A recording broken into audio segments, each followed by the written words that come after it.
कोशिश करेंगे कि आज पूरा पेपर निपटा लें। सही है। ये हो गया एंड चल। पहले तो पूरा क्वेश्चन रीड कर लो, रीड कर लेते हैं। सही है। आपसे कह रहा है कि student investigates the power dissipated by the lamp connected to a model wind turbine as shown. Okay. Turbine है, विंड आपको दी हुई है, सही है, लैम्प आपने आपको दिया हुआ है, ओके सही है। The power P dissipated in the lamp depend on the angle between the axis of the turbine and the direction of the wind as shown, okay fine। सो ये आपके पास टर्बाइन हो गया और विंड डायरेक्शन है, और ये आपके पास, ओके फाइन। मतलब ये जो है ना, टर्बाइन का वो होगा, ब्लेड होगा कोई। सही है। अच्छा, it is suggested that where k where k is a constant design a laboratory experiment to test the relationship between p and the theta। Okay. So हमारा जो सारा फड्डा है वो हमें इन दोनों चीज़ों के में करना है। सही है। And determine a value for के। You should draw a diagram on page 3 showing the arrangement of your equipment. In your account, you should pay particular attention to the procedure to follow, the measurement to be taken, the control of variable, the analysis of data. Okay, fine. So हमें equation given है, सही है, और okay. तो चलो, सबसे पहले अगर मैं अगर मैं बात करूँ कंट्रोल्स ऑफ वेरिएबल की, तो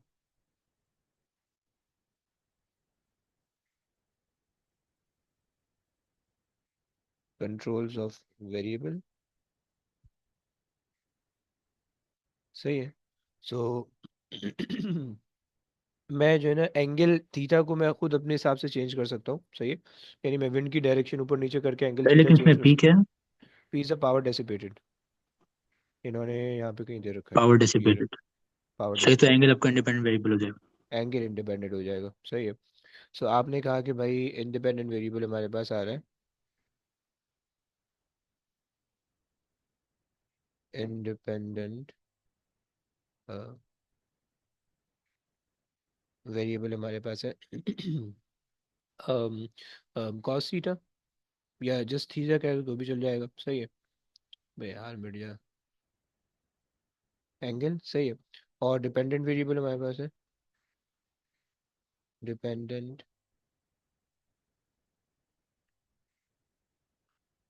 वेरिएबल हमारे पास है, पावर डेसिपेटेड,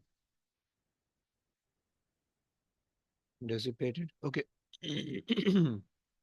अच्छा, जो चीज़ आप कांस्टेंट रख सकते हो, वैसे इन्होंने यहाँ पे तो कोई चीज़ बता नहीं रखी। वेर के इज अ कांस्टेंट, ओके, के इन्होंने जस्ट बताया हुआ कांस्टेंट है, बट यहाँ पे आप कुछ चीज़ें कांस्टेंट रख सकते हो मे बी। तो हम उसमें अगर हम कांस्टेंट की बात करें तो कोई चीज़ ऐसी तुम लोग के जहन में जो कि हम कांस्टेंट रखें।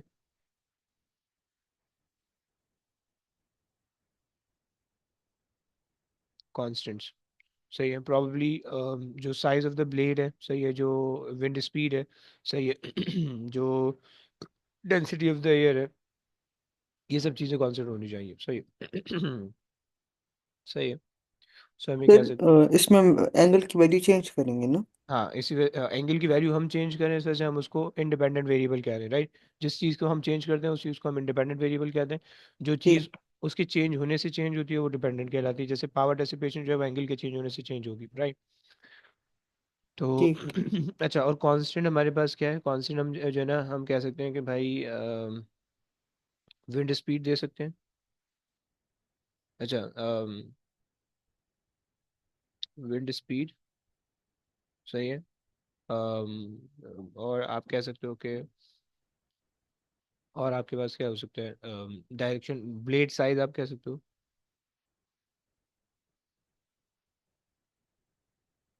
साइज, सही है। और आप क्या कह सकते हो? अच्छा जी। चलो, ये दो तीन चीज़ें तो हम कह सकते हैं। अच्छा जी, अब ज़रा इसको रिलेट कर लेते हैं। अगर हम इसकी पिक्चर बनाए तो पिक्चर तुम लोग के ध्यान में क्या होगी?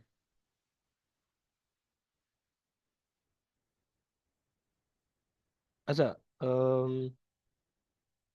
हमारे पास एक है टर्बाइन, हमें हवा चलानी है, ओके। तो हमें हवा चलानी है, ओके।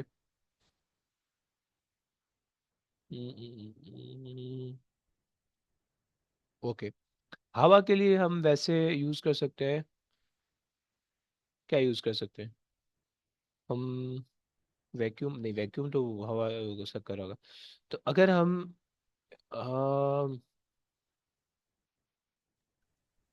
सर वैसे आपके पास कोई ऐसी नोट्स हैं जिसमें सब कुछ पता हो कि हवा को कैसे कंट्रोल करते हैं वगैरह वगैरह? यार मेरे पास जो ना एक वो है, क्या बोलते हैं अपना, एक पीडीएफ है कि जिसके अंदर ना सारे इंस्ट्रूमेंट के नाम है, मैंने शायद भेजी थी तुम लोगों को। मतलब कौन सा इंस्ट्रूमेंट क्या कर रहा होता है, उसकी क्या थोड़ी बहुत मेजरमेंट, थोड़ी बहुत चीज़ें लिखी हुई है। तो वो आई थिंक मैंने भेजी हुई है तुम लोगों को ग्रुप में, या पता नहीं। नहीं। मैंने भेजी हुई, एक मिनट मैं भेज देता हूँ, मेरे पास कहीं ना कहीं तो होगी। तो उसमें ना बेसिकली, अच्छा वैसे कुछ चीज़ें तो आपको लाइक सेंस, आपको देख के ना सेंस बना देती है वो। तो लेकिन अगर यहाँ पे अगर हम देखें, मेरे पास, इसको तो मैंने भेजी थी, पहले मुझे ढूंढनी पड़ेगी, अल्लाह जाने कहाँ गई। खैर, तो अब सीन ये है, integration P1 chapter 5 kinematics formula sheet,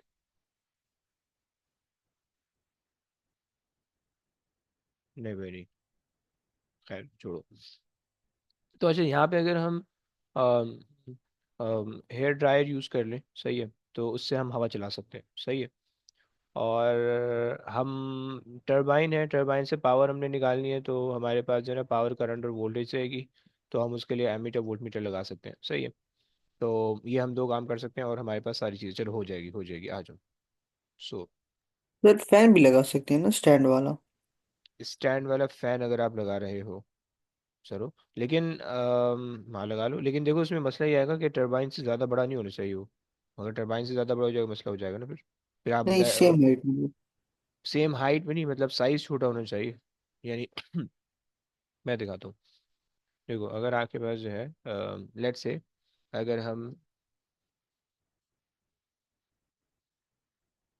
ये हमारे पास आ गई बेंच, सही है, और ये हमारे पास आ गया,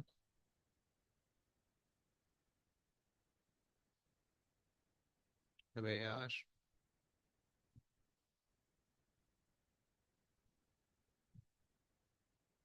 सही है। सो ये हमारे पास आ गया, इसका वो स्टैंड, एंड यहाँ पे जो है,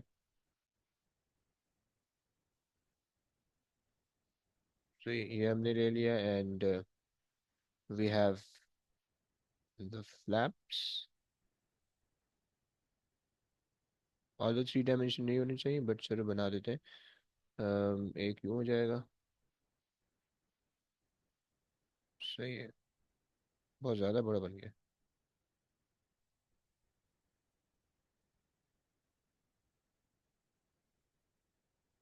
सही है। ये दो फैन पा काफ़ी है, सही है।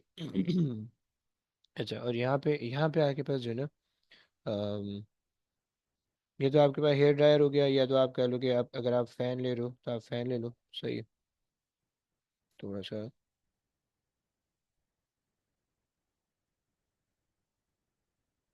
सही है।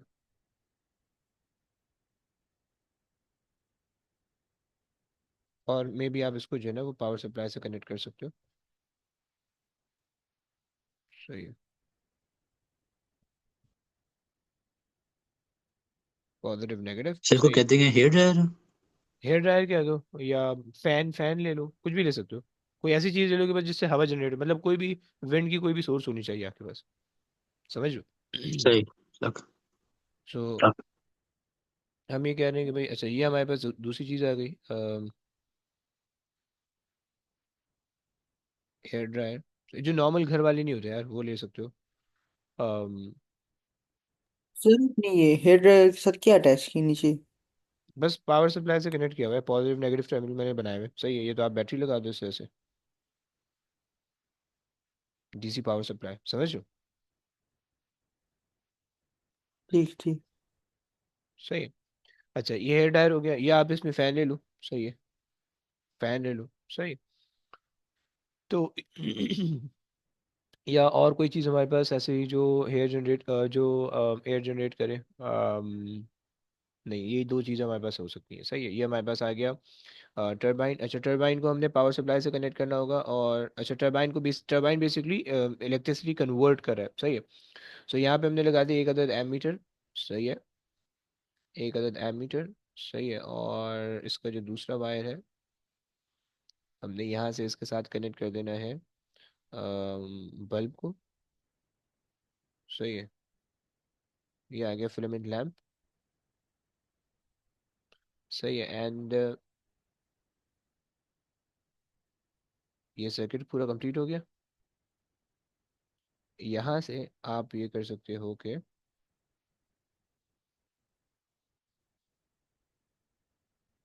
आप जो हो यहाँ पे वोल्ट मीटर लगा सकते हो। सही, ये लग गया वोल्ट मीटर। सही, क्योंकि आपको पावर डिसिपेशन निकालनी है, तो एमीटर वोल्ट मीटर की आपको जरूरत पड़ेगी। फिलामेंट लैम्प हो गया। अच्छा जी, हमें किसी भी चीज़ को होल्ड अगर करने की ज़रूरत पड़ेगी तो अगर आपको फैन को होल्ड करना है या हेयर ड्रायर को होल्ड करना है, तो उसके लिए हम वो लगा लेते हैं, स्टैंड लगा लेते हैं। सही है, ताकि अपैरेटस जो है वो थोड़ा सा ढंग का हमें बन जाए। सही है, सो यहाँ पे हम बना लेते हैं।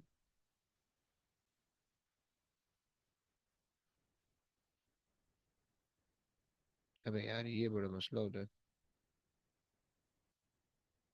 सही है, ये हमारे पास आ गया।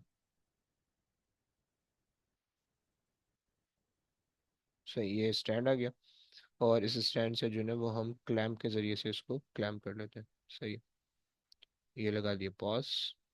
सही है, और ये हमारे पास आ गया।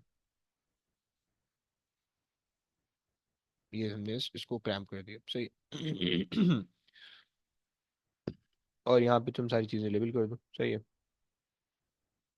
अम, अच्छा जी, सो ये हमारे पास है एमीटर, एमीटर। सही है, ये हमारे पास है वोल्ट मीटर। ये हमारे पास है लैम्प।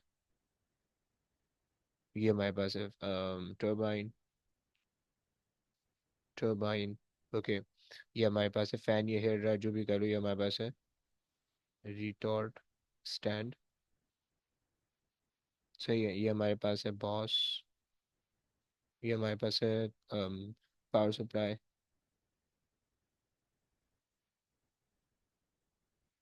सही हो गया चलो, ये हमारे पास एक सेटअप हमने बना दिया। और अच्छा, एक काम करते हैं, इसकी जरा मार्किंग की चक्कर लगाते हैं, देखते हैं, अजीब सा एक्सपेरिमेंटल है सेटअप, तो इसको देख लेते हैं कि क्या कह रहा है।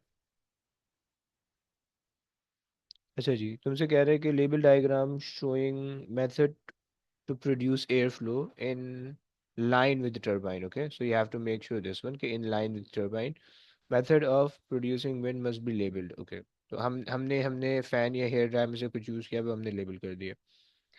अच्छा जी, उसके बाद circuit connecting the turbine to the lamp with ammeter voltmeter connected. ये तो सिंपल सी चीज़ है, राइट। मतलब अगर आपको पावर डिसिपेशन निकालनी है, करंट वोल्टेज चाहिए, करंट वोल्टेज के लिए आप वोल्ट मीटर एमीटर इस्तेमाल कर लोगे, right. No addition power supply in the circuit required, क्योंकि आप वहाँ पे पावर कन्वर्ट करो तो बेसिकली इलेक्ट्रोमैग्नेटिक इंडक्शन से जो है वो कन्वर्ट हो रही होगी। सही होगी, चलो अच्छा, यहाँ तक तो हो गई बात। अच्छा, अब यहाँ से हमारे पास आती है मेथड ऑफ एनालिसिस। सही है, मेथड ऑफ एनालिसिस। ओके, अच्छा मेथड ऑफ एनालिसिस के अंदर जो है हमने बेसिकली चेंज क्या करना है, हमने विंड की डायरेक्शन चेंज करनी है, और हमने पावर को मेजर करना है। सही हो गया, तो फिर क्वेश्चन दिखाएंगे आप बस। ये बोला। जी। ओके, चलो, सही है समझा। सही हो गया। सो चलो, हम ये कर सकते हैं कि भाई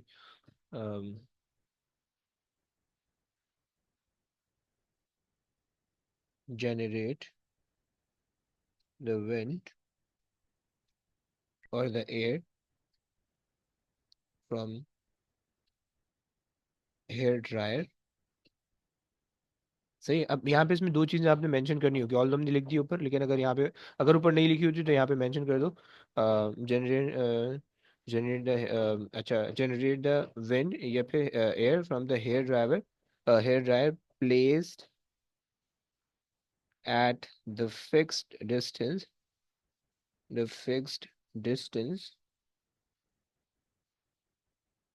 distance from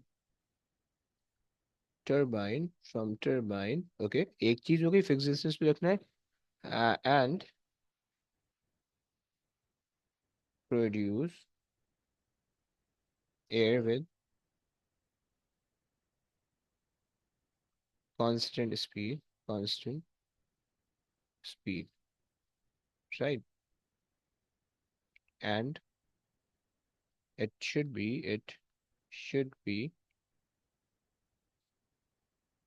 at the same vertical height vertical okay, सही हो गया। ये सारी बातें आपने लिख दी, मतलब जो है ना, आपने आप अगर इसकी बात कर रहे हो कि भाई ये जो है ना ज़मीन से इतना ऊपर होना चाहिए, सही है, और ये जो है ना इस अगर यहाँ पे अगर आपने रखा हुआ है, सही, इस डिस्टेंस पे रखा हुआ है, तो थ्रू आउट इसी डिस्टेंस पे होना चाहिए, ये आपने चेंज नहीं करना, वर्टिकल हाइट आपने चेंज नहीं करनी, राइट? अदरवाइज वो जो है ना अब मे बी आपके उसको चेंज कर सकते हैं, सही है। तो खैर हमने ये बात कर ली, सही है। अच्छा, जब हमने एयर जनरेट कर ली, सही है, और हमने जो है ना इन सब चीज़ों को जहन में रखते हुए एयर जनरेट कर लिया, सही है, तो अब क्या करना है कि भाई we have to change the angle, okay. तो हम एंगल चेंज कर लेते हैं भाई।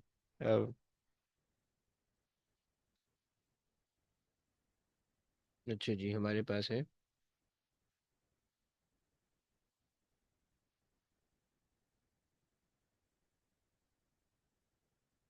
Sorry, change the angle change the angle of hair dryer, सही, या फैन, सही है, by just tilting it up or down, सही है, और and measure the angle using protractor, okay, protractor tractor, सही हो गया, ये आपने इसकी मेजरमेंट कर ली, सही है। अच्छा जी, थीटा की आपने मेजरमेंट कर ली, अगर आपने निकालना है कॉस थीटा निकाल लो, सही है, लेकिन हमें मेजर थीटा मेजर करना था, सही है, वो हमने कर लिया। अब उसके बाद दूसरी चीज़ हमारे पास है लैम्प, ओके, कि भाई यहाँ से तो आपने हवा जनरेट कर दी, सही, यहाँ से तो आपके पास हवा जनरेट हो गई है, सही है, और इस डायरेक्शन में अब आपने लैंप पे जाना है कि भाई लैंप पे कितना पावर कन्वर्जन आ रहा है और कितना डेसिपेशन आ रहा है, सही है। सो उसके लिए आपने जो है ना वोल्ट मीटर और एमीटर लगाया हुआ है, सही। अच्छा, बाय द वे हमें जो निकालना है, P is the power dissipated in the lamp, okay, यानी पावर जो यूटिलाइज हो रही है लैंप के अंदर, तो हमें वो निकालना है, सही है। तो उसके लिए हमने क्या किया, हम जो है ना फिर ये इस्तेमाल कर लेते हैं, आप कहते थे कि भाई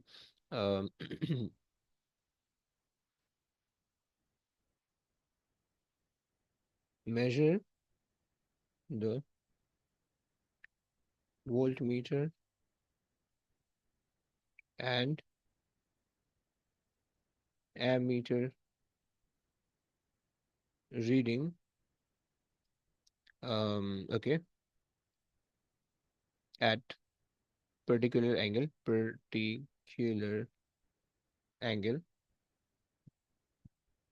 सही हो गया, पहली बात हो गई। अच्छा, पावर किस तरह से निकालोगे, then uh, use power equals to voltage times current for the for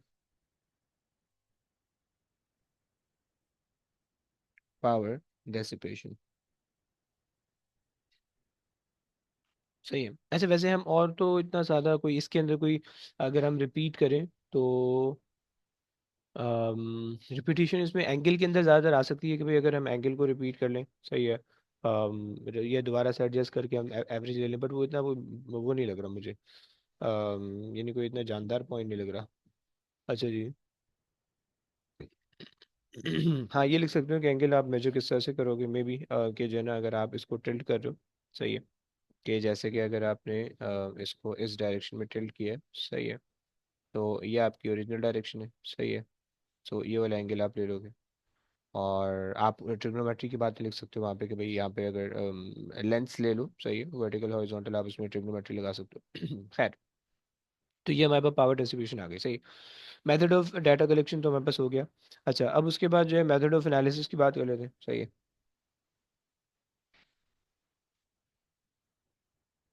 method of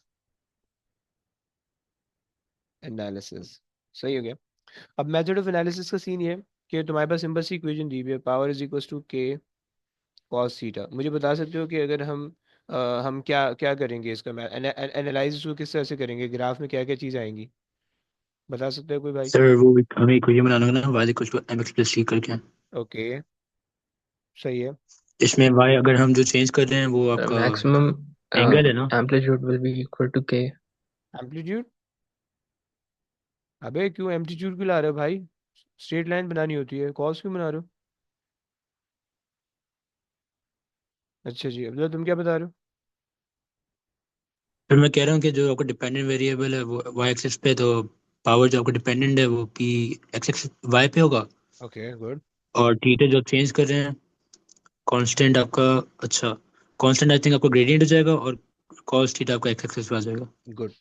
आप ब्रो सिर्फ थीटा नहीं ले सकते हो एक्स एक्सिस पे, please keep in mind, okay? अगर थीटा एक्स एक्सिस पे लोगे तो फिर वो हो जाएगा कि भाई आपके पास जो है ना वो कॉस का ग्राफ बन रहा होगा, सही है। तो वो हमें नहीं बनाना है, स्ट्रेट लाइन में बनाना है, सही है, लिनियराइज करना है। सो पावर हमारे पास हमेशा यहाँ पे आनी चाहिए इस केस के अंदर, क्योंकि अगर आप कंपेयर करो वाई इक्वल्स टू एम, ये पूरी चीज़ एक्स हो रही है, सही है, और प्लस सी और सब जीरो है, सही है। सो कॉस थीटा यहाँ पे आ जाएगा, so it should be straight line passing through the origin, और जो आपके पास के होगा दैट शुड बी, यार, सही है। सो के जो होगा वो आपका ग्रेडियंट होने वाला है। ओके, समझ में आ गया कासिम? दूसरे वाला अब्दुल्ला, सब दोनों को समझ में आ गया? सबको आ गया? इब्राहिम समझ में आ तो गया? इसमें हम ये कहेंगे ना कि हम्म, the relationship will be constant if it goes through the origin and straight line gradient will be positive। Valid, valid, constant नहीं, वैलिड। यस। हाँ सही है, रिलेशनशिप इज वैलिड, सही। लेकिन आप बता दोगे पहले कि भाई plot the power on Y axis, ये आपको बताना होता है, okay? Power on Y axis against cos theta, सिर्फ थीटा मत लिखाना, cos theta on the X axis, okay? उसके बाद क्या कहते हैं, हम ये कहते हैं कि भाई the relation will be valid if the straight line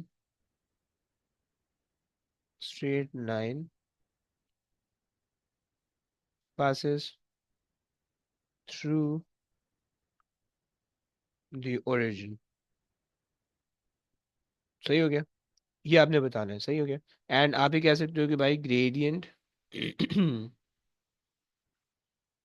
gradient of this graph is equal to constant k, right right, अगर आपको ये बात पता चल गई, सही है। तो इन्होंने हमें सर बोलो बोलो। इसमें हमेशा लीनियर ग्राफ बनेगा ना? हमें हमें हमें जो है ना हमेशा लिनियर ग्राफ बनाना होता है, सही है। ऑल्दो जो इक्वेशन दी हुई होती है अजीब सी होती है, मतलब, लेकिन आपको उसको लिनियराइज करके y plus two m x plus c के कंपैरिजन में लाना होता है। जब आप वो कंपैरिजन बना लोगे तो फिर आपको बताना होगा कि भाई it should be straight line, may be passing through the origin, may be not, लेकिन स्ट्रेट लाइन होनी चाहिए। अगर इंटरसेप्ट आ रहा होता है इंटरसेप्ट बता दो कि भाई ये इंटरसेप्ट आना चाहिए, समझ रहे ना भाई? यस। और सर सही है। मेथड ऑफ एनालिसिस जो है आपने ऊपर लिखा था, तो फिर दूसरी बार क्यों लिए? मेथड ऑफ डाटा कलेक्शन तो यार, अच्छा ये डाटा कलेक्शन होना चाहिए, मेथड ऑफ डाटा कलेक्शन, सही। मेथड ऑफ डाटा कलेक्शन के अंदर हम वो तमाम डाटा जो कि इंडिपेंडेंट वेरिएबल है और जो कि डिपेंडेंट वेरिएबल है, यानी इनको किस तरह से चेंज कर रहे हैं और इसको किस तरह से हम मेजर कर रहे हैं, राइट? क्योंकि एक चीज़ को आप चेंज करोगे दूसरी चीज़ को फिर मेजर करोगे कि वो उस हिसाब से चेंज हो रही होगी, सही। तो ये अब्राहम बोलो, कुछ बोल रहे हो क्या?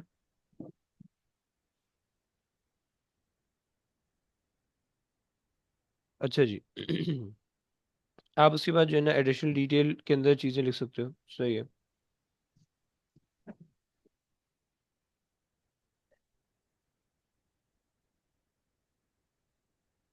Additional details. ओके, अच्छा, एडिशनल डिटेल के अंदर हम सबसे पहले तो ये बात कहते हैं कि भाई सेफ्टी, सेफ्टी एक बहुत इंपॉर्टेंट फैक्टर होता है। हम सेफ्टी के बारे में बात कर लेते हैं कि भाई हमारे पास जो है ना, पंखा चला रहे हो तुम तो बी केयरफुल, सही है, सेफ साइड पे रहना है आपने। कोई कोई विंड शीट आप यूज़ कर लो, कुछ जिस तरह से यूज़ कर लो कि जैसे जो है ना वो आपको कोई वो नहीं हो, सही है। यानी कोई आपका जो है ना क्या, लेकिन और क्या कह सकते हैं, पावर लैंप है, लैंप में हीटिंग इफेक्ट आएगा तो उसमें में भी आप जल भून सकते हो, सही है। पंखे से हाथ कट सकता है, और इस तरह से कुछ आ रहा होगा, कुछ ना कुछ बेकार सी चीज़ आ रही होगी, बट चलो।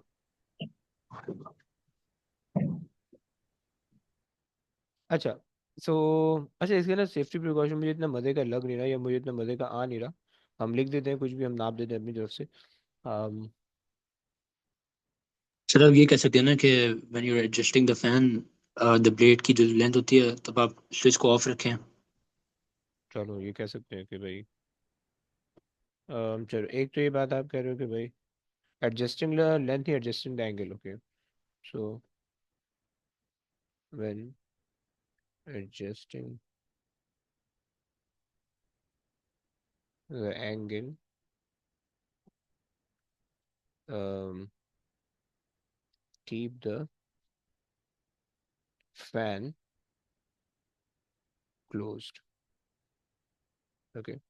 सर ये कह सकते कि ग्लव्स पहन ले, क्योंकि बल्ब्स जो हीटिंग होगी तो वो अगर गर्म हो जाए उसकी वजह से ग्लव्स पहन ले। um यार, ऑल दो हमें बल्ब से ऐसे कोई डायरेक्ट कांटेक्ट हो नहीं रहा, सही, क्योंकि हम सिर्फ वोल्टमीटर एमीटर से काम कर रहे हैं। बट चलो, प्रिवेंट हीटिंग इफेक्ट हम लिख सकते हैं, सही है। टू अवॉइड एनी जी। इंजरी, इंजरी, सही है। और आप ये कह रहे हो कि भाई ग्लव्स देखते हैं कि ये एक्सेप्टेबल है, ये नहीं, कौन सी चीज़ एक्सेप्ट कर रहे हैं, नहीं कर रहा, सही है। लेकिन चलो लिख लेते हैं, हम कह सकते हैं कि भाई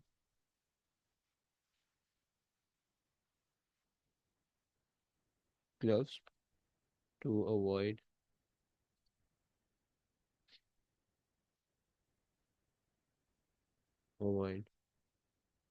any heating contact।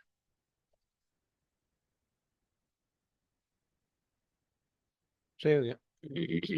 ये दूसरी बात हो गई। तीसरी बात हम ये कह सकते हैं कि भाई, अच्छा, सेफ्टी प्रिकॉशन की तुमने बात कर ली, सेफ्टी प्रिकॉशन का वैसे एक नंबर होता है, सही है, आप कोई भी एक एक सेफ्टी प्रिकॉशन दे सकते हो, सही है। अब हम इसमें ये कह सकते हैं कि भाई हवा की ज़्यादा स्पीड आप यूज़ कर लो, एक बहुत जो है ना वो है, सेंसिबल सा पॉइंट ये है कि भाई आप विंड स्पीड थोड़ी हाई रखो, सही है। ताकि जो है ना आपका पंखा थोड़ा तेज चले, टरबाइन जो है वो थोड़ा तेज चले, तो आपको मेजरेबल रीडिंग आने लगे, राइट। अगर बहुत छोटी होगी तो इंडक्शन की वजह से ना बहुत छोटी छोटी वैल्यूज आ रही होंगी, राइट। सो हम ये कह सकते हैं कि भाई use the greater constant speed of fan, सही है, to get the measurable reading. सही हो गया, ये बात हमने कर दी, अच्छा जी। सर हम या ये भी कह सकते हैं कि अगर आपकी विंड की स्पीड ज़्यादा है तो पावर जो आपकी आएगी वो ज़्यादा आएगी, तो उससे परसेंटेज एरर को रिड्यूस हो जाएगा। परसेंटेज एरर, वो मेरे ख्याल से इसी इसी पॉइंट में आ जाएगी, क्योंकि अगर आपकी रीडिंग बड़ी आ रही है, so it may reduce the percentage error, yes. सही हो गया, चलो ओके। अच्छा जी, और हम इसमें क्या कर सकते हैं, हम जो है ना डीसी पावर सप्लाई जो हमने दी हुई है वो हम मेंशन कर सकते हैं कि भाई use constant power supply to get the to get the constant speed of the fan, सही। अच्छा जी,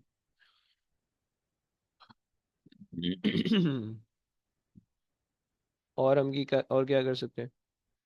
अच्छा, अगर हमने बाय द वे स्पीड को कांस्टेंट रखा हुआ है,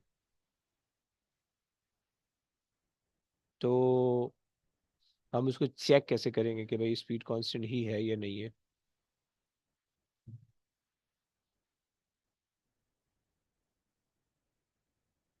हम में भी ये कह सकते हैं कि भाई आप जो हो ना, एक्सपेरिमेंट को थोड़ी देर तक मतलब आप फैन को ऑन करके, स्विच ऑन करके, और आप थोड़ी देर तक छोड़ दो ताकि रीडिंग जो है वो कांस्टेंट हो जाए। मतलब आप इंस्टेंटली रीडिंग ना लो वोल्टमीटर एमीटर की, सही है, जब तक जो स्पीड है वो स्टेबलाइज नहीं हो जाए। सही, हम ये कह सकते हैं कि भाई take the values of voltage and current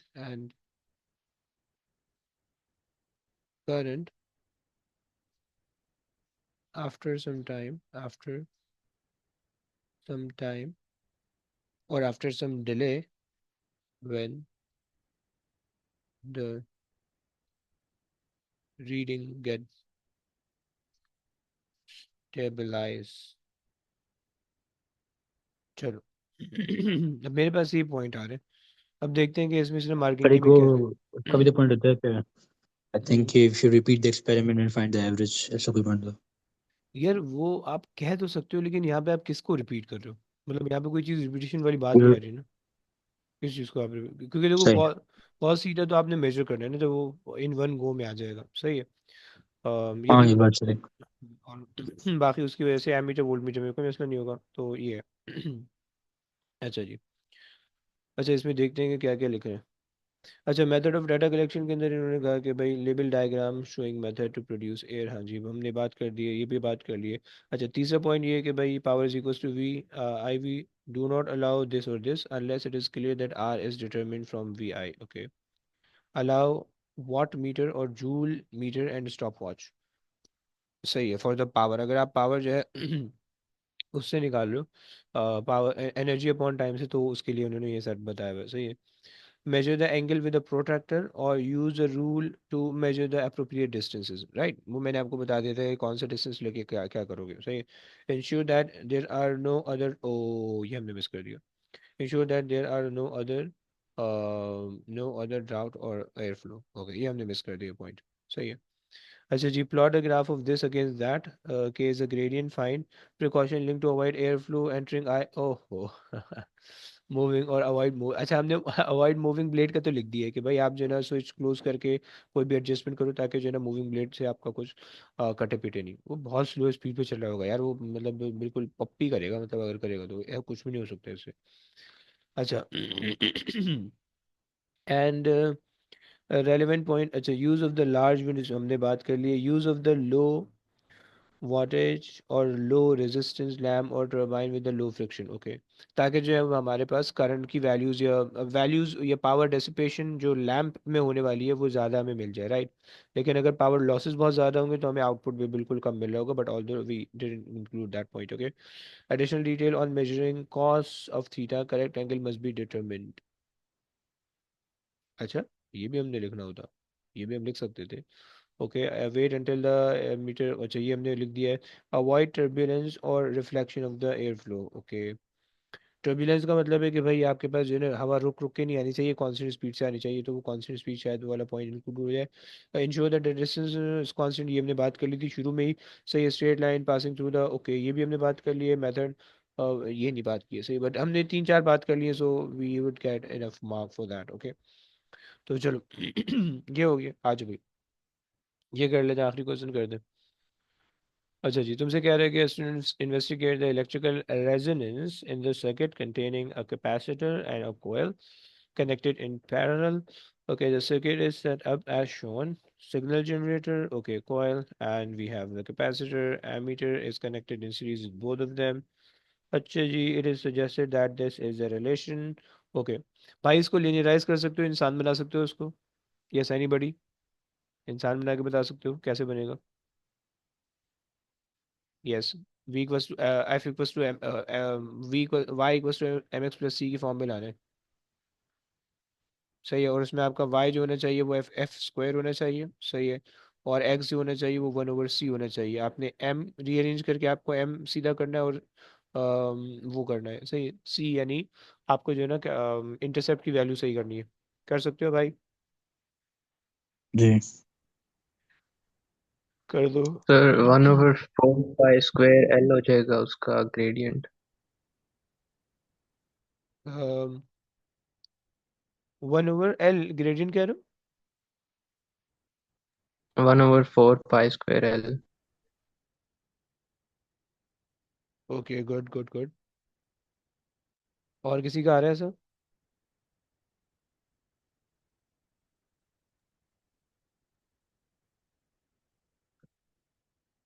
ये सर सही। सही है, चलो। सो आप ये कह रहे हो कि अगर आप इसको थोड़ा सा इंसान बना रहे हो, सो आपने सबसे पहले पूरी इक्वेशन को स्क्वायर किया होगा, तो ऊपर स्क्वायर 1 का स्क्वायर बन ही रहा होगा, नीचे 1 का स्क्वायर होल थिंग स्क्वायर करोगे, सो 4 पाई सर और स्क्वायर। इंटरसेप्ट इसका ओरिजिन आएगा। इंटरसेप्ट ओरिजिन आ रहा है, अच्छा। हाँ सही है शायद, ये आ गया। अच्छा जी, और इसको थोड़ा सा और सीधा कर लो, सो एफ स्क्वायर और 1/4 पाई स्क्वायर L, सही है, एंड ये आ गया, और 1/c, सही है। और फिर आपने इसको कंपेयर कर लिया y = mx + c से, सही हो गया। सो इंटरसेप्ट 0 आ रहा है, ओके। कासिम समझ में आया? अब्दुल्ला समझ में आया? जी। ओके, चलो। सो आपने कह दिया कि 1/4 पाई स्क्वायर L, चलो आगे आ जाओ भाई। तुमसे कह रहा है कि अच्छा जी, कैपेसिटेंस की कुछ वैल्यू दी हुई है विद परसेंटेज अनसर्टेनिटी, फ्रीक्वेंसी की वैल्यू दी हुई है, 1/कैपेसिटेंस एंड 1 एंड फ्रीक्वेंसी स्क्वायर की वैल्यू निकलवा रहा है आपसे, सही है। Include the absolute uncertainty in C, in 1/c, okay. चलो, अच्छा पहले तो भाई कोई कैलकुलेटर वाला है तो जल्दी जल्दी मुझे पहले बता दो, सी की वैल्यू है 2.5 एक्सपोनेंट -4, 1/c कर दो जरा, यानी 1/2.5 एक्सपोनेंट -4 कितनी आती है वैल्यू? 4000। 4000, ओके। लेकिन सर आपसे 4 लिखेंगे ना, क्योंकि वो 10 हाँ, ग्राफ वो टेबल पे 10 10 भी दिया 10 हुआ है, 3 लिखी हुई है सर। सही, लेकिन अगर आप सिर्फ 4 लिखो, क्या तो क्या एक्सेप्टेबल होगा? 4.0। 4.0 लिखो, नहीं नहीं सही। नहीं। 4 क्योंकि दो दो डेसिमल प्लेस पे ये है, सही, सॉरी, दो सिग्निफिकेंट फिगर में ये है, तो दो एसएफ में ये भी होना चाहिए, राइट? समझ रहा है? जी। देखो ये याद रखना, रूल याद रखना, कि जो मेजरमेंट है कैपेसिटेंस की वैल्यू, आप डायरेक्टली ये वाली वैल्यूज है वो आप डायरेक्ट जो है ना, कैपेसिटेंस की वैल्यू आप डायरेक्ट मेजर कर सकते हो, राइट? और वोल्ट मीटर, जिस तरह से वोल्ट मीटर से रेजिस्टेंस के लिए ओम मीटर यूज़ करते हो ना, उस तरह से कैपेसिटेंस के लिए भी हमारे पास एक वो होता है, और हम उसको यूज़ कर लेते हैं, सही है। तो यहाँ पे आप ये मेजरमेंट आपने की है 1 डेसिमल प्लेस पे। जब मेजरमेंट खुद कर रहे हो तो लाइक जस्ट मेजरमेंट कर रहे हो तो आप डेसिमल प्लेस का ध्यान रखते हो, लेकिन जब आप उस मेजरमेंट को यूज करते हो किसी कैलकुलेशन के लिए, तो उसमें फिर आप जो है ना नंबर ऑफ सिग्निफिकेंट फिगर देखते हो। अब यहाँ पे वी हैव 2SF, सही है। इस मेजरमेंट के अंदर वी हैव 2SF, तो यहाँ पे भी हमारे पास 2SF होने चाहिए, ओके। सो ये हमारे पास कॉन्सेप्ट हो गया, क्लियर हो गया? अच्छा जी, ये हो गया, सही है। नीचे वाली की बता दो भाई, 1/3 exponent -4।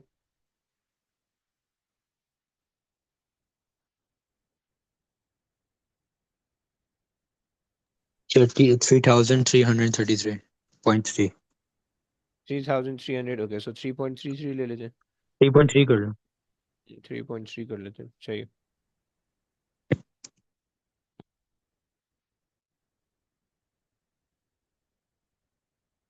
2857.1। Two two thousand point eight hundred point nine 2.9, okay fine.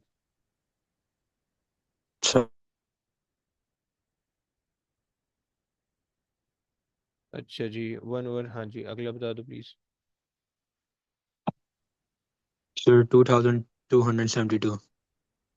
2.3 कर रहे हैं यस। 2.3 हो गया, फाइन। सर फिर है 1515। 1.5, 1515 तो 1.5 हो जाएगा सही। सही है। फिर है 1136 तो 1.1। 1.1, अच्छा जी, ये तो एक बात हो गई। अच्छा, अगर हम इसकी अनसर्टेनिटी निकालें, सही है, तो हमारे पास परसेंटेज अनसर्टेनिटी दोनों के अंदर सेम होगी, तो हम फ्रैक्शनल अनसर्टेनिटी से काम चला सकते हैं। सही है, दोनों को इक्वेट कर दें अगर, हम ये कह रहे हैं कि यार ये जो है ना, एक मिनट, इसको चेंज कर दें।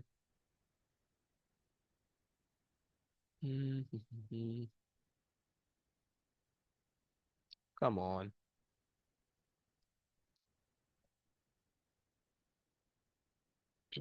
अबे पता नहीं, आ ही नहीं रहा।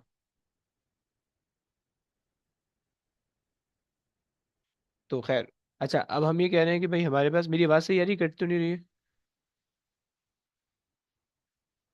थोड़ी सी कट थोड़ी सी कट रही है।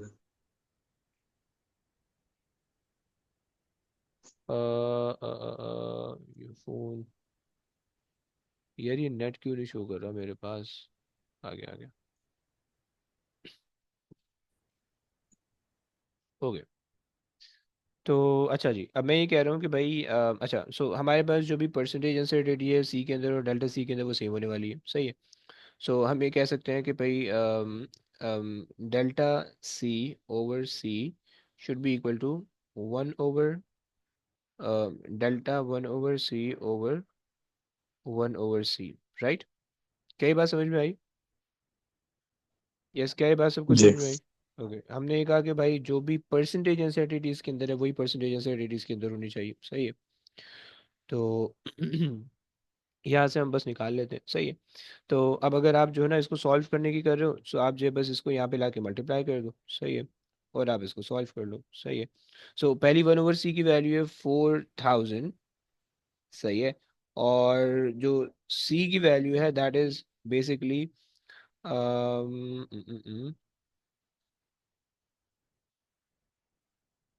0.1।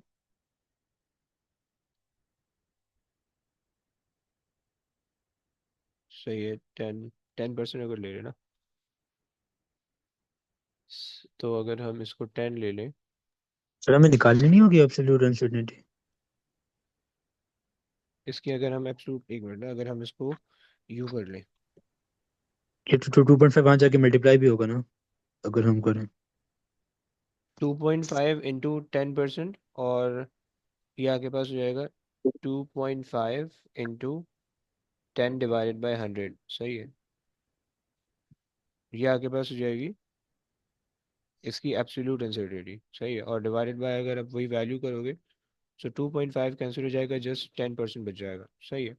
सो आपके पास जो है ना वो सिर्फ और सिर्फ 0.1 बच रहा होगा। सही, यानी 10% आप सिर्फ लेते जाओ, हर किसी में 10% निकालते जाओ। इसका ज़रा 10% निकाल लो, कितना बन रहा है? 4000 का 10% निकाल लो, कितना बन रहा है?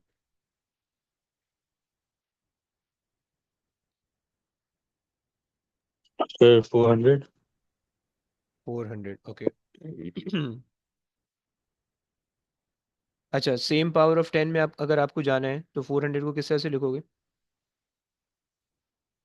आपको यहाँ पे उसने सर क्या पावर ऑफ मतलब? 10, आपको यहाँ पे पावर ऑफ 10 दी हुई है 1000 की, राइट? और आपके पास आ रहा है 400, तो जी। आप यहाँ पे इसको 400 तो नहीं लिख सकते, ऑब्वियस सी बात है, राइट? 0.4। 0.4 लेंगे। Very good. 0। 0.4, 0.4, वेरी गुड, चलो। अच्छा, और जो ये होता है, ये हमारे हमारे पास जो है ना वो हमेशा A1SF के अंदर होता है। चलो, अगला निकाल दो प्लीज। सर ये वर्किंग कैसे की है सर? यार मैंने ना सिंपल बस ये किया है कि 10%, मतलब देखो, मैं ये कह रहा था कि भाई जो भी परसेंटेज अनसर्टेनिटी इसके अंदर है, सो ये वही परसेंटेज अनसर्टेनिटी इसके अंदर होनी चाहिए, समझ रहे हो?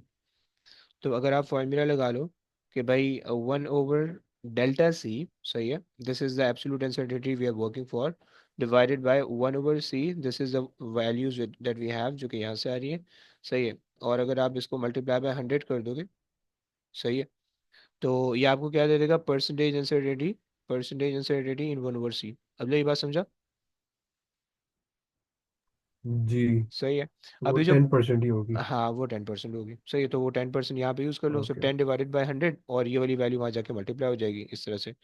सही है, यानी आप इसको कह लो कि ये हमेशा 10/100 ही रहेगा, क्योंकि throughout the data same ही है। और 1/c से बस मल्टीप्लाई करते रहो। सही, 1/c की वैल्यू आपने बराबर में निकाल रखी है। सही है। चलो भाई, अगली निकाल दो please. 0.1 zero into point three 0.3 okay, plus 0.1 into 0.29 हो जाएगा। सर हम्म एक दफा वापस समझा दें कि ये अनसर्टेनिटी कैसे निकाली आपने, लाइक क्या सोच के? क्या सोच के? देखो मैंने ये सोचा, देखो अगर आपके पास जो है अनसर्टेनिटी का सिंपल से जो कॉन्सेप्ट है वो ये होता है कि भाई अगर किसी भी कैलकुलेशन के अंदर अनसर्टेनिटी आ रही है तो वो मेजरमेंट से आती है। सही हो गया? आई ओके। बात समझ में? अच्छा, अब जैसे कि अगर मान लो आप रेजिस्टेंस मेजर कर रहे हो, तो अब रेजिस्टेंस के अंदर जो भी अनसर्टेनिटी आएगी वो करंट और वोल्टेज से आएगी। अगर आप करंट और वोल्टेज के जरिए से करंट और वोल्टेज मेजर करके रेजिस्टेंस कैलकुलेट कर रहे हो, राइट? तो हम्म। अब लेट्स से कि भाई फार्मूला अगर आप मैंने रेजिस्टेंस की परसेंटेज अनसर्टेनिटी निकाली है तो उसके लिए मुझे क्या करना पड़ेगा, करंट की परसेंटेज अनसर्टेनिटी प्लस वोल्टेज की परसेंटेज अनसर्टेनिटी दोनों को ऐड करना पड़ेगा, तब मेरे पास आएगी। सही है? करंट हम्म। रेजिस्टेंस की परसेंटेज अनसर्टेनिटी आएगी, मैं उसको एब्सोल्यूट अनसर्टेनिटी में कन्वर्ट कर लूंगा, राइट? लेकिन अब लेट्स से मैंने जो है ना जो रेजिस्टेंस है उसकी वैल्यू मेजर कर ली। सही है? रेजिस्टेंस की वैल्यू मैंने मेजर कर ली, राइट, विद इट्स अनसर्टेनिटी मैंने मेजर कर ली। सही है? तो और अब अगर मैं 1/R निकालना चाह रहा हूँ, 1/द रेजिस्टेंस निकालना चाह रहा हूँ, दिस मीन्स कि ये वाली जो रेजिस्टेंस की वैल्यू मैंने मेजरमेंट की मैंने मेजर की थी, this is my measurement, right? और this is my calculation, right? अब रूल ये है कि कैलकुलेशन के अंदर जो भी एरर आ रहा है वो मेजरमेंट से आएगा।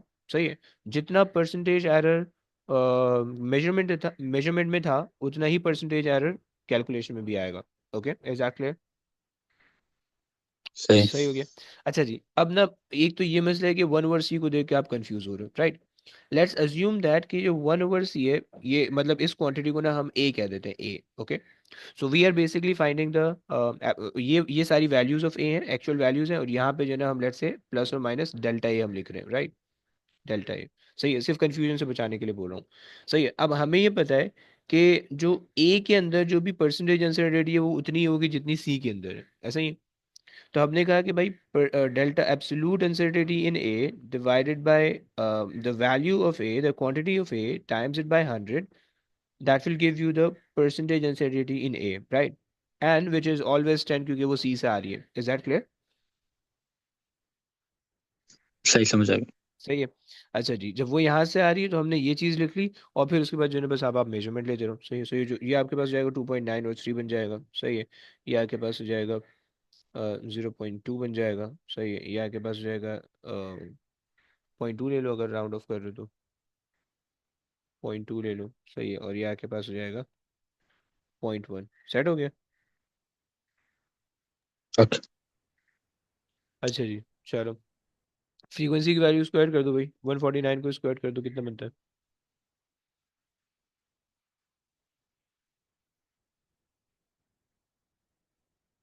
हाँ जी, 22,201।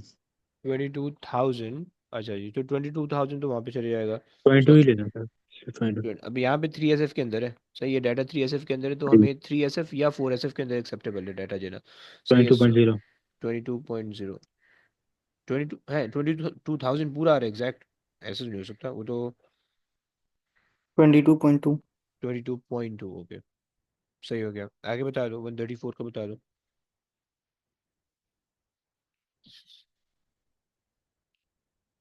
How much? 134, 17,956। 1756। 17,956। तो 17.9 ले लेते हैं। सही है? या 18.0 ले लो या 17.9 ले लो, या 18.0 कर देते हैं, कैलकुलेशन में मेजर ग्राफ बनाने में आसानी होगी। सही हो गया। अच्छा जी, अगला बता दो, 123 का स्क्वायर। 15,129। 15,100, सो 15,000, 15.1 ले लेते हैं, चलो। एंड 107। 11.4। 11.4, ओके। 82। अच्छा, 60। अब ये ध्यान में रखना कि 82 जो है वो 2SF हो गया, राइट? पहले 3SF चल रहा था, अब 2SF हो गया, तो कितना आ रहा है भाई इसका? 6.72 आएगा क्योंकि 6,724 आ। सही है, तो 6.7 लिखोगे सिर्फ। ओके, सही। क्योंकि 2SF यहाँ पे, 2SF यहाँ पे होने चाहिए। सही है? तो अगर तीन ऐसे में लिख दे 6.72। नहीं, नंबर नहीं मिलेगा। देखो, अगर तो 3 SF में ये लिख रहे हो, देखो रूल ये होता है, रूल ये होता है, रूल याद रखो। ये मेजरमेंट है, राइट, ये मेजरमेंट है। जब मेजरमेंट से हम कैलकुलेशन में जाते हैं, so we count the significant figure in the measurement, and we have to make sure to keep the same number of significant figure in the calculation, या फिर एक ज्यादा कर सकते हैं। ओके, रूल समझ में आ गया, रूल समझ में आ गया। यस। सही है। सिग्निफिकेंट फिगर आपने काउंट किए मेजरमेंट के अंदर, and then you have to make sure the same number of significant figure in the calculated data, right. या तो ये करोगे, या फिर जितने भी सिग्निफिकेंट फिगर यहाँ पे लेट से 3 आ रहे हैं, उससे एक ज्यादा करके लिख दो, 4 लिख दो, राइट। लेकिन पूरे डाटा के अंदर 4 आने चाहिए। फिर पूरे डाटा के मतलब है कि ये 4 वैल्यू में आपका 4 आने चाहिए, ये 2 वैल्यू में 3 आने चाहिए, राइट। तो तब एक्सेप्टेबल है। आप किसी में 4 लिख रहे हो, किसी में 3 लिख रहे हो अपनी मर्जी से, then it's not acceptable. Okay, clear. और वो इसका नंबर हम्म, काटेगा पेपर में। Okay, be careful. चलो, सो और ये बता दो, 65 को बता दो। 4.2।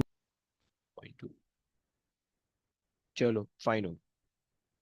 आपसे कह रहा है कि absolute uncertainty in C. Okay, error bar बना दो, line of best fit, line of first fit. Okay, चलो बना देते हैं। अच्छा जी, एक मिनट, इसके लिए जरा पिक्चर। ओके, सो 1/c और f², फाइन, सही है। सो हमारा पहला जो पॉइंट आ रहा है वो आ रहा है 1/c के अंदर 4 पे। सही है, 4 पे आ रहा है। और उसके कॉरस्पॉन्डिंग जो फ्रीक्वेंसी है वो 22.2 पे है, राइट। स्ट्रेट फॉरवर्ड पॉइंट आ गया, ये रहा। सही है। दूसरा पॉइंट हमारे पास आ रहा है 3.3 1/c की वैल्यू, एंड 18 इसकी है। 1/c की वैल्यू 3.3, सो 3.25 3.3, सही है, ये आ जाएगा। एंड हमारे पास है 18, 3.3 और 18, सही है। 15.1, सही है, 15.1। और अच्छा, 2.9 एक्स वाई एक्स एक्सिस की 2.9। सो 2.9, 2.5, 2.6, 7, 8 और 9। ओके, सो 2.9, सही है। और इसके कॉरस्पॉन्डिंग हमारे पास वैल्यू आ रही है 15.1, सही है। सो 15.1 2.9 यहाँ पे आ जाएगी, सही है। एंड देन, हमें हट जाए यार, हमारे पास जो वैल्यू आ रही है वो आ रही है 11.4 वाई एक्सिस पे। कॉरस्पॉन्डिंग एक्स एक्सिस वैल्यू है 2.3, सो 2.1 2 एंड 3, 2.3 ये रहा, सही है। And 11.4, 11.4, 11.2 and 4। Okay, and then हमारे पास है 6 पॉइंट, अच्छा 1.5 है, एंड कॉरस्पॉन्डिंग वैल्यू है 6.7, 1.5 एंड 6.247 इधर आ जाएगी सेंटर में, सही है। 4.2, अच्छा जी, 1.1 पे हमारी वैल्यू आ रही है, 1.1 पे हमारे पास वैल्यू आ रही है 4.2 पे, यानी पहला डब्बा इधर आ जाएगी, सही हो गया। ये हमारा ग्राफ बन गया, सही है। अच्छा जी, एरर बार बना देते हैं, सही है। अच्छा, मुझे बता सकते हो एरर बार वर्टिकल होने वाले हैं, हॉरिजॉन्टल होने वाले हैं? यस, एरर बार इस क्वांटिटी में, बाय द वे। कोई बता सकता है वर्टिकल होंगे, हॉरिजॉन्टल होंगे? वर्टिकल का मतलब है एरर बार के मैं यूं बनाऊं, या एरर बार मैं यूं बनाऊं? कौन से वाले, एनीबडी? हॉरिजॉन्टल। हॉरिजॉन्टल, गुड, सही हो गया। सो हमने जो है वो एरर बार बना देने हैं हॉरिजॉन्टल, सही है। अच्छा जी, पहला, अच्छा जो बिल्कुल लास्ट वाले पॉइंट में जो एरर आ रहा है वो .1 का आ रहा है। .1 मीन्स कि जस्ट एक डब्बा आगे एक डब्बा पीछे, क्योंकि 1 है ना, सो 1.1 ये है, .2, अच्छा सही है। सो 2 डब्बे आगे, सो 2 ये, 2 ये, एंड ये आ गया एरर बार। ओके, सेकंड वाले पॉइंट पॉइंट में .2 का एरर है, सही है। सो इसका मतलब है .1 .2, सही है, ये .1 एंड .2 ये, सही हो गया। थर्ड वाला जो पॉइंट है उसके अंदर भी हमने .2 का एरर ले रखा है। सो ये आ गया, एंड 1 2 3, 1 2 3 4, ओके, ये हमारे पास ये आ गया, सही है। एंड थर्ड वाले पॉइंट के अंदर हमारे .3 का आ रहा है, यानी 6 डब्बे आएंगे, 1 2 3 4 5 6। ओके, 1 थोड़ा सा ऊपर, एंड 1 2 3 4 5 6। सही है, ये आ गया। अच्छा जी, उसके ऊपर वाला जो है उसमें भी 0.3 का आ रहा है। तो 1 2 3 4 5 6, एंड 1 2 3 4 5 6, ये आ गया एरर बार। सही है। तो ये देखो सिंपल सी चीज़ है, अगर पॉइंट पॉइंट थ्री का एरर जैसे मुझे बनाना था, तो जो दो दो छोटे डब्बे हैं वो 0.3 के हैं। सही है। सो ये मैंने करा, अब यहाँ पे 0.4 का एरर आ रहा है। सही है। सो आपके पास जो है ब्रो, जिस क्वांटिटी में एरर बार होता है ना, और जिस क्वांटिटी में एरर होता है ना, हम वो देखते हैं। अब देखो यहाँ पे हमने हमने देखा कि भाई इसके अंदर एरर है। सही है। यानी 1/c के अंदर एरर है। अब हम ये देखते हैं कि 1/c को हमने प्लॉट कहाँ पे किया हुआ है। सही है। अब अगर 1/c को हम एक्स एक्सिस पे प्लॉट कर रहे हैं, तो इसका मतलब होगा कि एरर बार भी जो स्प्रेड होंगे वो हॉरिजॉन्टली स्प्रेड होंगे, राइट। तो अगर क्वांटिटी एक्स एक्सिस पे और उसके अंदर एरर है, तो एरर बार जो है वो हॉरिजॉन्टल बनेगी। अगर क्वांटिटी वाई एक्सिस पे और उसके अंदर एरर बार है, तो वो वर्टिकल बनेगा। समझ रहे भाई? सो 1 2 3 4 5 6 7 8, ओके, एंड 1 2 3 4 5 6 7 8। चलो ये हो गया। सही है, कहानी हो गई। आ जाओ भाई, जरा इसकी लाइन ऑफ बेस्ट फिट और लाइन ऑफ वर्स्ट फिट बना लेते हैं। सही है। Line of best fit and line of worst fit, okay. अच्छा, मेरे पास तो थोड़ी सी सहूलत मौजूद है, तो मैं जो है ना डायरेक्ट बना सकता हूँ। लेकिन तुम्हें थोड़ा सा, देखो जब पेपर में बैठोगे, पेपर में जाओगे, तो please please keep in mind के एक जो है ना 30 सेंटीमीटर का बिल्कुल वाइट ट्रांसपेरेंट गोला चिट्टा सा स्केल लेके चले आना। सही है। क्योंकि उसमें ये होगा कि तुम्हें जो है ना लाइन बनाने में, पॉइंट देखने में बहुत आसानी रहेगी। ओके। अगर जो तुम्हारे पास कलरफुल स्केल है या 15 सेंटीमीटर का नहीं है, छोटा सा है, तो फिर देखो फिर मसला हो जाएगा, फिर समझ रहे हो ना। तो इसीलिए बी केयरफुल। चलो, अब मैं यहाँ पे लाइन बनाने के बाद मैं उसको एडजस्ट कर सकता हूँ। ओके, तुम लोग मे भी ना कर सको।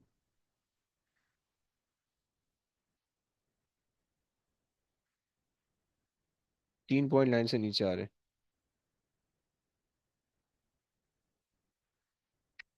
ओए होए यार, हैवी लाइन बन रही है, हैवी किस्म की।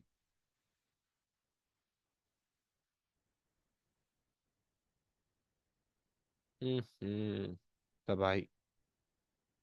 Okay, fine.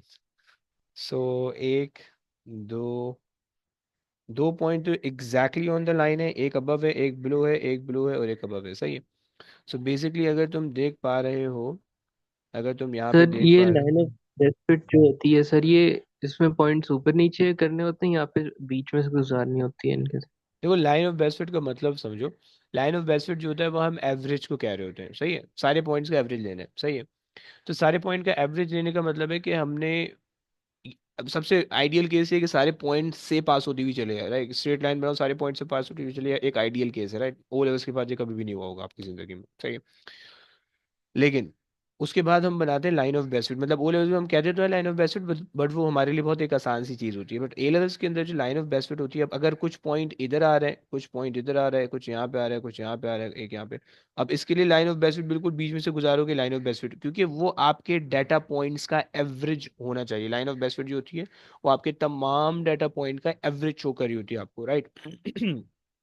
तो उसके लिए ये नेसेसरी है कि भाई equal number of point above the line हो, equal number of point below the line हो, या फिर and equal number of point on the line हो। इस तरह से आप कह सकते हो। मतलब मेरे पास जो है ना, जैसे कि ये 2 पॉइंट है, these 2 points are on the line, okay, and this is slightly below the line, and this is slightly above it, this is slightly below it, and this is slightly above it, right. ये वाला point जितना नीचे है ये उतना ही ऊपर है, तो इसका इफेक्ट कैंसिल हो पा रहा है, राइट।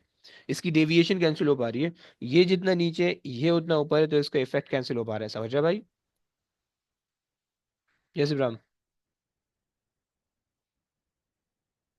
कुछ तो बोलो यार। यहाँ से हम बना देते हैं line of best fit, line of worst fit, okay. तमाम एरर बार से कट करनी चाहिए, कट कर रही है, फाइन फाइन फाइन। ये आ गया परफेक्ट। सही हो गया। चलो, लाइन ऑफ बेस्ट फिट हो गई, लाइन ऑफ वर्स्ट फिट हो गई। सही है। 2 पॉइंट उठा लो, ग्रेडियंट बना लेते हैं, और एक पॉइंट तो मैं ये ले लेता हूँ, सही है। अब देखो ऑल वो मना करते हैं कि भाई जो पॉइंट ग्राफ पे आ रहे हैं वो पॉइंट ना लें आप, सही है। सो मैं ये एक बिल्कुल इंटरसेप्ट वाला पॉइंट ले रहा हूँ, ये वाला 4, सॉरी 1.2, 1.1, 1.1, 4, सही है। और यहाँ से तुमने जो है ना दूसरा पॉइंट हम ले लेते हैं, दूसरा हम ये ले लेते हैं इधर वाला, सही है। ये आ रहा है 20 और 3.25, 3.25 एंड 20, ओके। अच्छा अब देखो यहाँ पे एक्सपोनेंट लगाना मत भूलना। वाई एक्सिस जो है एक्सपोनेंट 3 में और एक्स एक्सिस भी एक्सपोनेंट 3 में। अच्छा चलो कटा सकते हैं तो कोई मसला नहीं होगा, सही है। सो हम कह रहे हैं कि भाई 3.25 एक्सपोनेंट 3, सही है, कॉमा 20 एक्सपोनेंट 3, ओके, एक आ गया। दूसरा पॉइंट हमारे पास है 1.4, 4, ओके, 1.4, 1.1, 4, ये भी सारे एक्सपोनेंट्स के अंदर है, सही है। 1.1 एक्सपोनेंट 3 एंड 4 एक्सपोनेंट 3, सही हो गया। ज़रा निकाल दो भाई ग्रेडियंट। सो जो चेंज इन, अच्छा जी, सो 20 - 4 और इंटू एक्सपोनेंट 3 कर दो, सही है, divided by 1.1 minus, sorry 3.25 minus 1.1 और एक्सपोनेंट 3, सही है। चलो कितनी आती है भाई वैल्यू?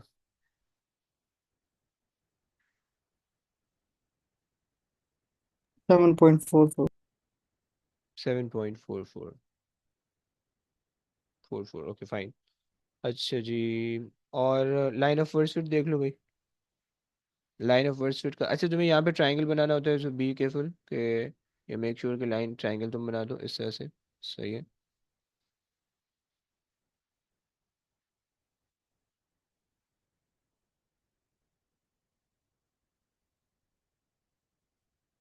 सही है, थोड़ा सा ये बन गया ट्राइंगल। सही, ट्राइंगल बनाओगे तो ग्रेडियंट का पता चलेगा, सही है। अच्छा लाइन ऑफ वर्सविथ के लिए तुम ले लो 1,4, 1,4, ओके। एंड दूसरा तुम ले लो एंड वाला पॉइंट ले लेते हैं 23। थोड़ा सा हम जो है ना लाइन को होशियारी से यहाँ से पास कर देते हैं 20। अच्छा जी आखिरी वाला पॉइंट क्या है? 4.5, 4.5, 23, सही है। सो 4.5 एक्सपोनेंट 3, 23 एक्सपोनेंट 3, सही है। एंड एक्स एक्सिस हमने लिया हुआ था 1 एक्सपोनेंट 3, 4 एक्सपोनेंट 3, सही है। एक दफ़ा जस्ट चेक कर लेते हैं, 1 एक्सपोनेंट 3, 4 एक्सपोनेंट 3, फाइन। सही है भाई, निकाल लो कितना आता है। 23 exponent 3 minus 4 exponent 3 divided by 1 exponent 3, अबे यार, divided by 4.5 exponent 3 minus 1 exponent 3, कितना आता है भाई? 5.43। कितना? तो 5.43। अबे ऐसे थोड़ी हो सकता है, एक मिनट एक मिनट। हाँ यार सही है, सही है, सही है, सही है, 5.43, 5.43, सही हो गया। अच्छा जनाब, सो इसको आप रख दो, ये जस्ट हो जाएगा 5 और प्लस में माइनस 7.4। हम्म, सही है। चलो आ जाओ भाई, find the value of L, अबे यार जल्दी जल्दी करना है। So use as a determine value of L, include absolute uncertainty in your answer appropriate unit, okay। So जो हमारे पास ये है L जो था वो हमारा ग्रेडियंट था, सही है।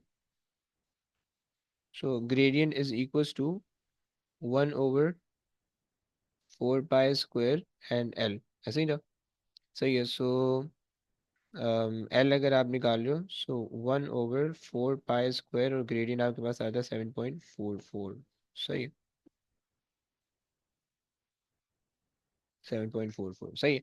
सो ये तो ग्रेडियंट आ जाएगा और include the absolute uncertainty and appropriate unit. Okay, और अगर हम इसका वो देखें, क्या बोलते हैं, ग्रेडियंट के बाद अगर हम इसका अनसर्टेनिटी देखें, so percentage uncertainty, percentage uncertainty in gradient should be equal to percentage uncertainty in L. सही है। तो 5.44, अरे यार ये गलती हो गई यार, सॉरी सॉरी सॉरी सॉरी। अबे उसमें माइनस भी तो करो ना। 7.44 माइनस 5.34, तुम्हारे पास जो एरर आ रहा है 2.1 का आ रहा है, तो यहाँ पे 2 आप लिखोगे ना। सही है। सो एरर हमारे पास आ रहा है 2.1। सही है, डिवाइडेड बाय 7.44 इंटू, अच्छा अब एल की जो एक्चुअल वैल्यू आ रही है वो कितनी आ रही है, यहाँ से एल की क्या वैल्यू आ रही है? 3.4 टाइम्स 10⁻³ 3.4 एक्सपोनेंट -3। सही है, मल्टीप्लाई कर दो इससे।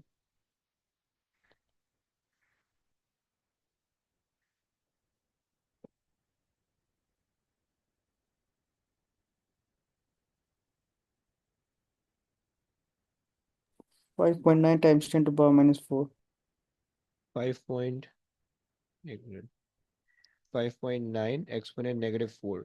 सही है। सेम पावर ऑफ 10 अगर हमें देनी है तो ये हो जाएगा 0.6 प्लस और माइनस 0.6, और ये हो जाएगा 3.4, और आप ले लो पावर ऑफ 10 के लिए एक्सपोनेंट 3 बना दो इसको। यार एक्सपोनेंट 10 सही है, और एक्सपोनेंट 10 एक्सपोनेंट -3 सही है। और यूनिट क्या होगा भाई, ग्रेडियंट आपके पास था, ग्रेडियंट आपके पास है फ्रीक्वेंसी स्क्वायर और 1/c। सही है। सो ग्रेडियंट हमारे पास है F square divided by 1/c, यानी F square times C. Okay, ये हमारे पास ग्रेडियंट था, और ये बेसिकली 1/l की वैल्यू आ जाएगी। सही है। सो एल जो होगा वो हमारे पास हो जाएगा C-1 एंड F-2। सही हो गया, इज दैट क्लियर?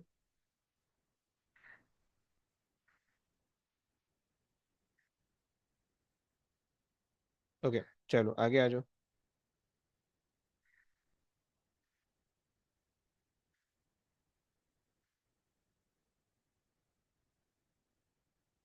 ओके, तुमसे कह रहे हैं कि the experiment is repeated with the capacity of 10 microfarad. Okay, this one, use the relationship given in your answer to D, use the relationship given and your answer to D, determine the value of F। Okay, अच्छा जी, हमें relationship दिया हुआ था F square, नहीं, F is equal to 1/2 pi under root L C. इसका relation यही है यार, मुझे याद होना चाहिए। सही है। सो ये हमारे पास है, अच्छा जी, relation. Okay, determine the value of F. Okay सही है, जल्दी से निकाल दो भाई। 1/2 pi and under root, L की वैल्यू हमारे पास आ रही है 3.4 एक्सपोनेंट -3। सही है। सी की वैल्यू आ रही है 10 एक्सपोनेंट -6 माइक्रोफैरड है। जल्दी से कन्वर्जन मारो, कितना आ रहा है?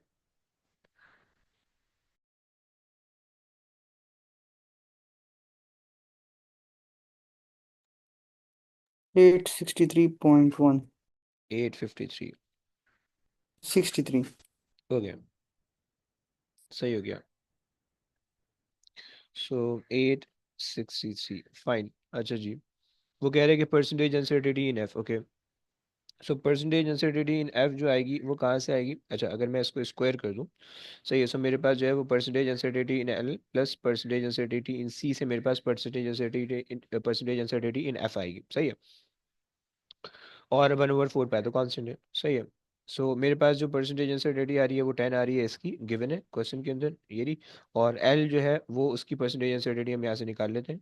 सही है, 0.6 डिवाइडेड बाई 3.6 इंटू 100, कितनी आती है भाई?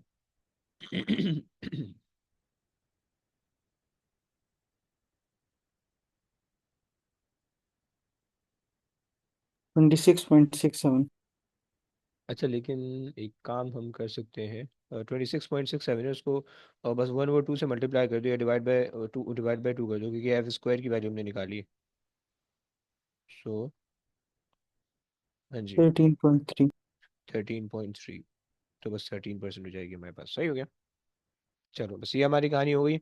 अच्छा, अभी काम करो जल्दी से, अक्टूबर नवंबर का 51 या 53 में से, ये हमने जो भी वेरिएंट किया उसके अलावा जो भी वेरिएंट इसका डिफरेंट है वो वाला वेरिएंट ट्राई करो, सही है। सो एक तो ये है, सही है, नवंबर 2014, सही है, एंड 51 या 53 में से जो भी आपको वो है, जो भी अलग है, 53 आई थिंक है, सही, और साथ में जून 2014 एंड 53, राइट। ये दो, ये आपके होमवर्क है, ओके। और ये, चलो कल की क्लास में तो नहीं, बट उसके बाद जो है ना ये दे देना, लेकिन ये इसको करके दो, और कल फिर हम इंशाल्लाह कोई P3 कर लेंगे, सही है, P4 कर लेंगे, सही हो गया। चलो बस अब आज की कहानी इधर रखते हैं, अब इंशाल्लाह नेक्स्ट क्लास में लगा दो। चलो जी, ओके गाइस, टेक केयर बच्चों, अल्लाह हाफिज़। अल्लाह हाफिज। हाफिज़ हाफिज़।